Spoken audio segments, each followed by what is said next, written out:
كيف بيشوف مستقبل الشامي اللي عنده ديبا يعني من قبل الجمهور والناس وحتى الصحفيين والإعلاميين بجهة يمكن المنحى الغنائي اللي ولا بدهم يسمحوا لنا؟ ايه شو بدهم يسمحوا لنا.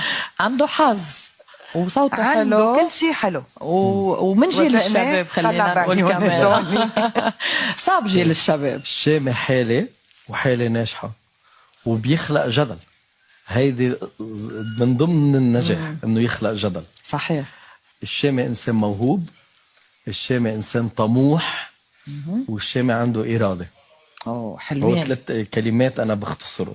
انا بفتخر انه تعاملت معه، وانا كنت قل له انه بيطلع منه كتير، وبعد بقول له من هلا انه بيطلع منه كتير.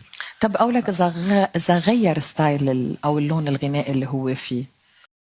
قولي له انك من بعدي انا رحتي له، مش لاقي عليه ولا لاقي غيره. بتشوفي عيوني لما توصي له ليلو ليلو.